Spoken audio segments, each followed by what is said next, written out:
Hi friends, how are you? Welcome to Nijadarshini YouTube channel. ఈరోజు నేను నిజదర్శిని YouTube channel ద్వారా నేను మీ ముందుకు వస్తున్నాను.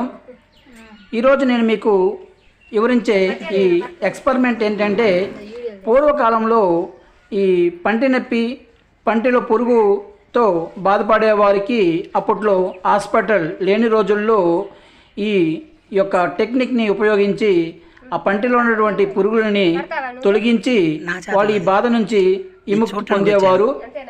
అయితే ఇది చాలా పురాతనమైనటువంటి పద్ధతి. దీనికి కావాల్సిందల్లా ఒక నీటితో నింపినటువంటి ఒక బౌలు, ఒక కొబ్బరి చెప్ప, ఒక బాగా కాల్చిన ఇనుప కడ్డీ మరియు వెన్నపూస, తర్వాత ముఖ్యంగా కావాల్సినటువంటిది వావిడి గింజలు, వావిడికాయ గింజలు ఎండబెట్టి వాటిని ఇది ప్రయోగానికి ఉపయోగిస్తారు.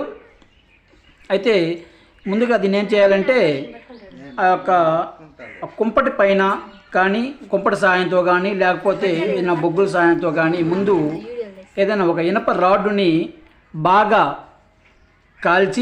కాల్చాలి. దాన్ని బాగా చూస్తున్నారా, ఇస్తున్నారు. ఆ కుంపడి మీద ఆ యొక్క కొడవల్ని పెట్టేసి దాన్ని ఇసురుతున్నారు. అది బాగా కాగిందాకా దాన్ని అలానే ఇసురుతూ దాన్ని వేడి చేస్తారు. ఈలోపు దానికి కావాల్సినటువంటి పరికరాలు ఏవైతే ఉన్నాయో వాటన్నిటిని సమకూర్చుకుంటున్నారు.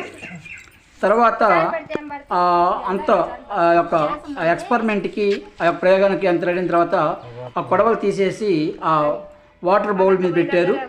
తర్వాత దాని మీద కొంచెం ఎన్నపూస పెట్టేసి ఆ ఎన్నపూస మీద ఆ గింజల్ని చల్లిన తర్వాత అదిగోండి ఆ కొబ్బరి చెప్పకి పై భాగంలో చిన్న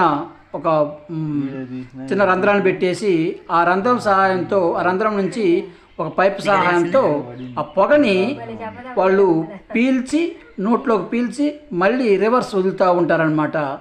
అలాగా ఒక 3 times 4 times అలాగా వీలుని బట్టి, అంటే మన యొక్క స్టామినాని బట్టి అలా చేస్తూ ఉంటే అలా కొద్దిసేపటికి ఆ పొగ ప్రభావానికి ఆ పంటిలో ఉన్నటువంటి పురుగులు ఏవైతే ఉన్నాయో ఆ నీళ్ళలో పడిపోతాయి. అవి చూపిస్తున్నారు చూడండి.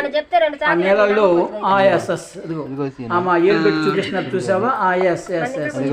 అవే పురుగులు అలా పడిపోతాయి.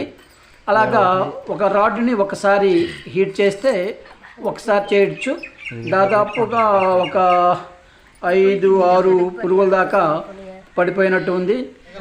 సో దానికి వాళ్ళు చాలా ఆనందంగా ఫీల్ అవుతున్నారు. ఆ యొక్క వామ్స్ ఏవైతే ఉన్నాయో అవి మొత్తం దాన్ని పడిపోయినందుకు వాళ్ళు సంతోషిస్తున్నారు. ఈ యొక్క ప్రయోగం మీరు కూడా